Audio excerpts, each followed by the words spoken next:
നവകേരളത്തിനായി ഇടതു സർക്കാർ, വയനാടിനെ അവഗണിച്ച് കേന്ദ്ര സർക്കാർ, ജനങ്ങളെ വഞ്ചിച്ച് UDF എന്നീ മുദ്രാവാക്യങ്ങൾ ഉയർത്തി CPM വയനാട് ജില്ലാ കമ്മിറ്റിയുടെ നേതൃത്വത്തിൽ നടത്തുന്ന വയനാട് മാർച്ചിന്റെ 4ാം ദിനം കമ്പളക്കോട് തുടക്കമായി. തുടർന്ന് വേണിയോട് ആവേശോജ്വല സ്വീകരണത്തിന് ശേഷം പടിഞ്ഞാറത്തറയിൽ ജാഥ സമാപിച്ചു. സമാപന പൊതുയോഗം ഡോക്ടർ KT ജലീൽ ഉദ്ഘാടനം ചെയ്തു.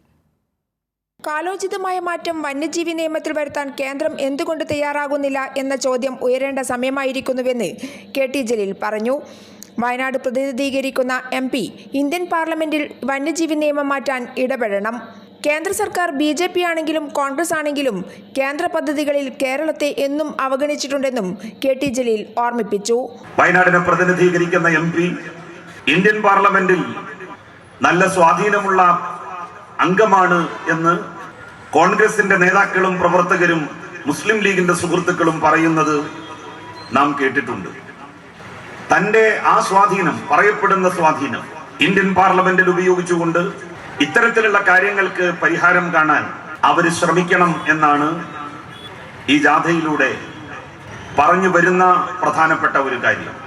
നവകേരളത്തിനായി ഇടത് സർക്കാർ, വയനാടിനെ അവഗണിച്ച് കേന്ദ്ര സർക്കാർ, ജനങ്ങളെ വഞ്ചിച്ച് UDF എന്നീ മുദ്രാവാക്യങ്ങൾ ഉയർത്തി CPIM വയനാട് ജില്ലാ കമ്മിറ്റിയുടെ നേതൃത്വത്തിൽ നടത്തുന്ന കാൽനട ജാഥ വയനാട് മാർച്ചിന്റെ 4ാം ദിന പര്യടന സമാപനം ഉദ്ഘാടനം ചെയ്യുകയായിരുന്നു KT ജലീൽ.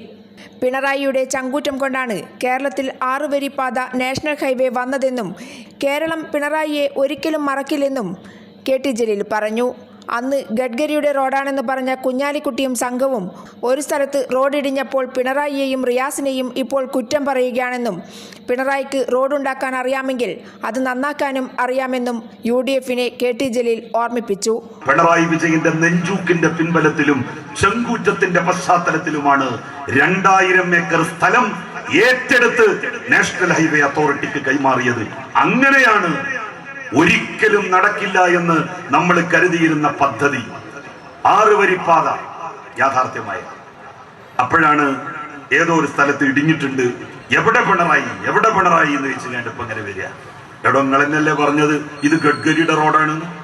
ഒരു സ്ഥലത്ത് വിണ്ടപ്പോ പിണറായി എവിടെ, റിയാസ് എവിടെ എന്നും ചോദിച്ച് കോൺഗ്രസ്സുകാരും ലീഗുകാരും ഇറങ്ങിയിരിക്കുകയാണ്. അതുപോലെ നന്നാക്കിക്കോളും, നാഷണൽ ഹൈവേക്കാരത് നന്നാക്കും, ഒരു തർക്കവും വേണ്ട. സ്വീകരണ കേന്ദ്രങ്ങളിൽ ജാഥ captain K Rafeeq, vice captain Beena Vijayan, manager PK Suresh, സംസ്ഥാന കമ്മിറ്റി അംഗം CK ശശീന്ദ്രൻ, ജില്ലാ സെക്രട്ടേറിയറ്റ് അംഗങ്ങൾ എന്നിവർ സംസാരിച്ചു. കൈരളി ന്യൂസ്, വയനാട്.